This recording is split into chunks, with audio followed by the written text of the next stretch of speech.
Question number 96. Guard cells of stomata. They lack protoplast? No, they have chloroplast. So this is incorrect. They have thick outer walls in dicots. No, they have thin outer walls, whereas the inner walls are thicker, which help in opening and closing of the stomata. Again, this is incorrect. Are dumbbell shaped in grasses? This is absolutely correct, that guard cells of stomata, they are dumbbell shaped in monocots, or you can say in grasses, because grasses are also monocots. Fourth option, they surround subsidiary cells. No, they do not surround the subsidiary cells. Instead, they are surrounded by the subsidiary cells. You must have seen the guard cells. These guard cells, they are present like this. This is the stoma. These are the guard cells. And these guard cells are surrounded by the subsidiary cells. Guard cells are surrounded by the subsidiary cells. They do not surround the subsidiary cells. The correct option for the given question is option number 3. Let's move to the next question. Question number 97. The structure which is usually absent in monocots is phloem parenchyma. Yes, phloem parenchyma is usually absent in monocots. Xylem vessels. No, vessels are very well developed in monocots and they help in conduction of water and minerals. Sieve tube elements, they are also present. Tracheids, they are also seen in monocots. So the correct option for the given question is option number 1. Let's move to the next question. Question number 98. Epidermis is usually multi-layered. No, it is usually single-layered, or you can say unilayered. Second option, of root has thick covering of cuticle. No. Why? Because if cuticle covering is present, then root will not absorb the water. So this is wrong. Third, it has sclerenchymatous cells. No, because epidermis has parenchymatous cells, not the sclerenchymatous cells. Fourth one, it has cells which lack intercellular spaces. Yes, it is correct that epidermis has cells which lack intercellular spaces. So the correct option for the given question is option number 4. Let's move to the next question. Question number 99. Find the odd one with respect to the components of ground tissue system. Ground tissue system has different components. Just to make you remember, I can make it easy.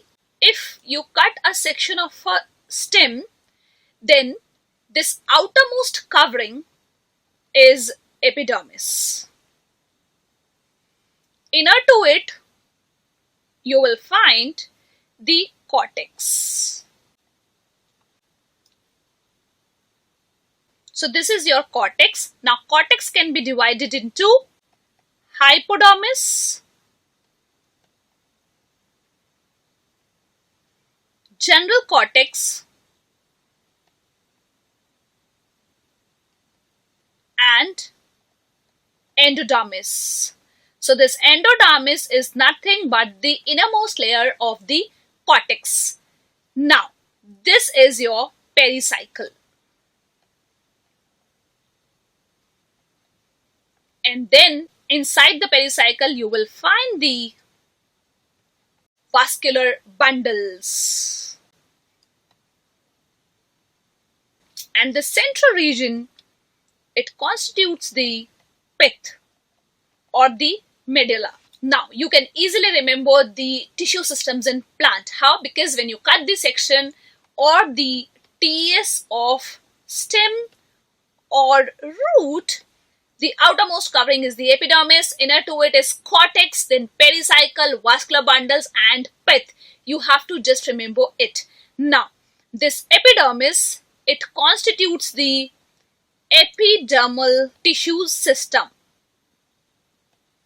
So this epidermal tissue system constitutes only epidermis. Now, what is ground tissue system?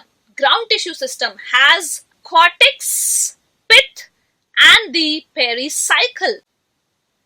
So all these are present in the ground tissue system.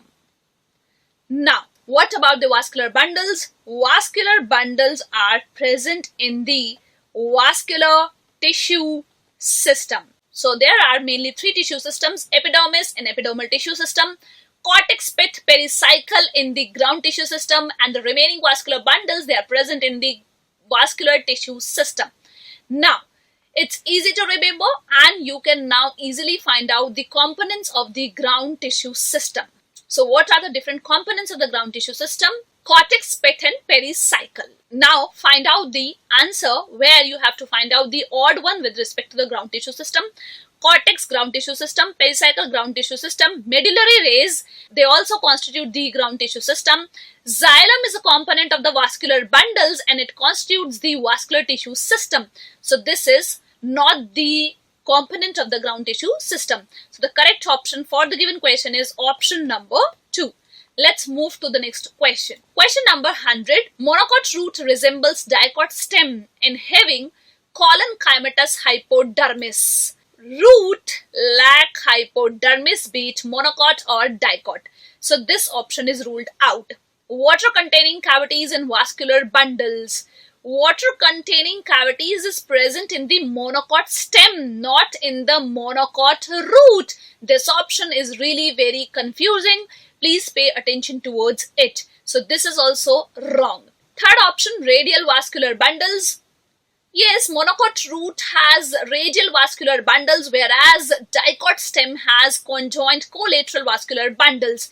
This is the difference between the root and the stem, but you have to identify here the resemblance. So monocot root resembles dicot stem in having the well-developed pith. Both of them have well-developed pith. So the correct option for the given question is option number 4.